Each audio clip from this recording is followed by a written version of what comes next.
Hey, Feasters. It's episode 81 of the Ask Rezzz show, and I'm Jason, and I'm answering your questions so that you can get past those bumps in the road, those struggles, the things that are holding you back from building a profitable and successful freelance business. And if my voice sounds a little funny, it's because I am losing it, and hopefully I don't lose it throughout this podcast. So let's dive in. Today's question is, how do you follow up with a lead after a proposal?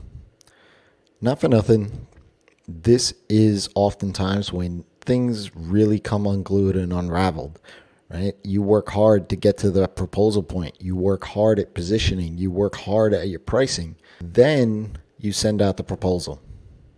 And tell me if this sounds familiar. 1 day goes by, 2 days go by, maybe 3, now a week, and you still haven't heard anything yet. And you wonder why, right? What happened? Then you go ahead and you send an email out like, "Hi there, just wanted to reach out and see if you had any questions about the proposal. Don't hesitate to reply back. Looking forward to working with you." Now, why is this email the worst thing that you can send?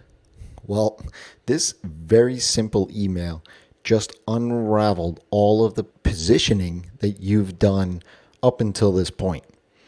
Like I said before, you worked hard to show that you are the right person for this job, that you have the expertise in solving their problem with the project that you've outlined. You've even gone ahead and anchored yourself to a premium price that puts you in a position not to be compared to other service providers, but to their return on their investment.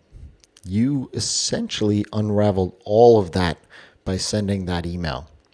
It doesn't add any value and quite honestly gives off a sense of desperation. Following up after you send a proposal is something of an art form. Just like sales conversations or any other paths that led to getting to the point of seeing a proposal for your lead, you want to continue to add value. So instead of that lame follow-up email, instead put in place a follow-up sequence that continues to add value and keep your position of being an outstanding service provider, but keep it very simple. Start with 3 emails spaced out 3 or 4 days starting from when you send out that proposal. In each email, do not mention the proposal at all. They know they have the proposal. They know what's in that proposal. You know that they've received that proposal. So there's no reason to act desperate about the proposal and make it seem like you need that work. Instead, talk about aspects of the project and provide them with links to resources that back up your positioning as the expert for that project. Then, if the lead doesn't reply back after this sequence of 3 emails, send a quick and final 4th email that tells them that you don't want to continue to bother them if the timing isn't right, and wrap up that email with, "If the project does become a priority, feel free to reach out."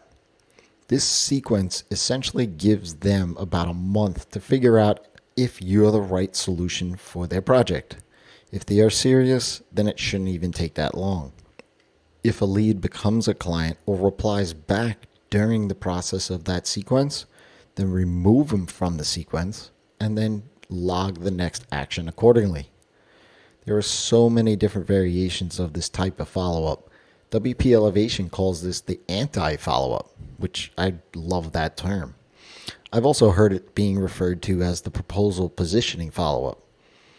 I've used this 3 email sequence for close to a decade and closed amazing clients with it.